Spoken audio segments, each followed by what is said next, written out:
Hey there, Guns Magazine fans. It's your editor, and I'm in the inner sanctum, Roy Huntington's personal workspace. And, oh, hey, the rest of my gun, it's missing. Oh no, Roy's got it. We're going to do a quick video today. Roy was kind enough to work on my gun.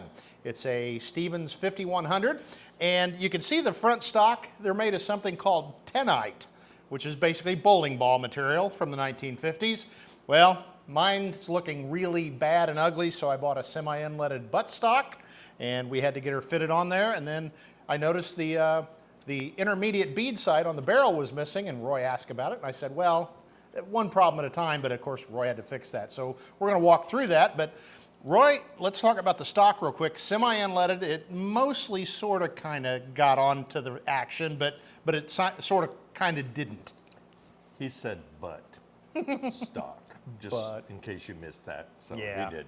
Yeah, so Brent brought me his old beat up rusty shotgun that's not really worth anything, and said, could you please fix it and make it as beautiful as the day is long? And I said, yeah, okay, we will.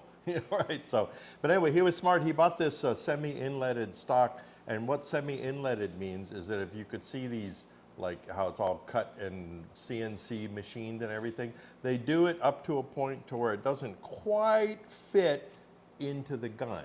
And the reason they do that is because they want you to take the time to do the final fitting yourself.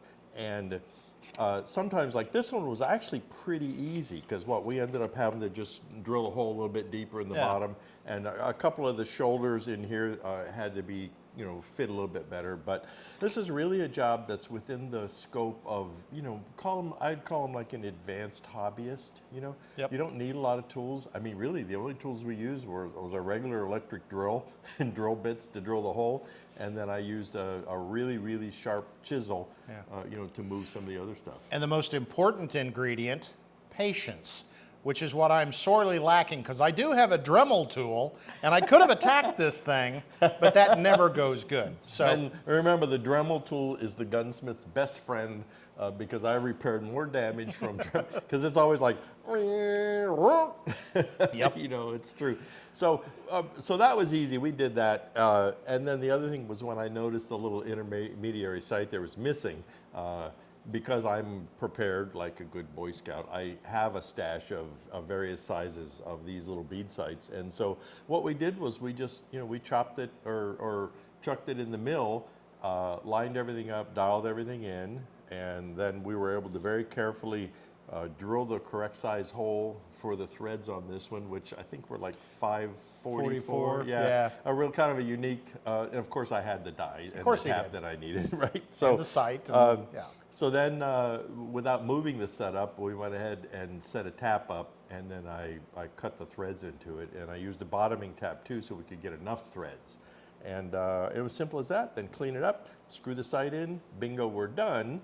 And now Brent's going to finish up the gun, finish up the fitting, get a new friend, or you're going to make your own. No, right? I'm going to order a roughed-in one. Yeah, I think that makes sense. Yeah. And then he'll get the old girl back up and at him, which I think is important.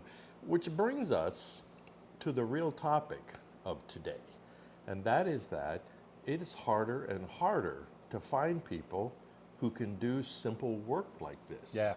You know? I mean, I think that is one of the questions that we get constantly in reader email and written mail and comments on our YouTube channel, is they'll see something like this and they'll say, well, you know, my grandfather's shotgun is the same way, and can you tell me who can fix that for me? And it's like, I know a dozen retired guys that don't do it anymore. I know, yeah. And so that sort of led us to talk about the fact is there are gunsmiths today, and there are custom gunsmiths and stuff like that, but they're becoming increasingly specialized. Yep. You know, and as Robert Heinlein, the famous author, said, specialization is for insects. Yeah. You know, in other words, I only eat this one green leaf. You know, that's good, except you could die if you can't find that green leaf. Well, so I think today's gunsmiths are a lot like that. The true generalist is a real dying breed. Yeah. You know, as we all know. Being able to put together an AR-15 does not make you a gunsmith by any stretch. And you know what, Roy?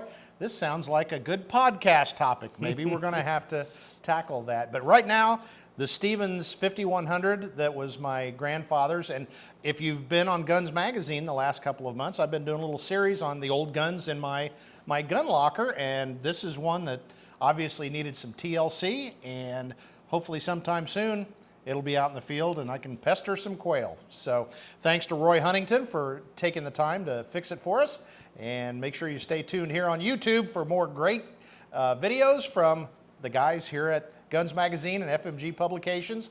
And for all those folks, I'm Guns Magazine editor Brent T.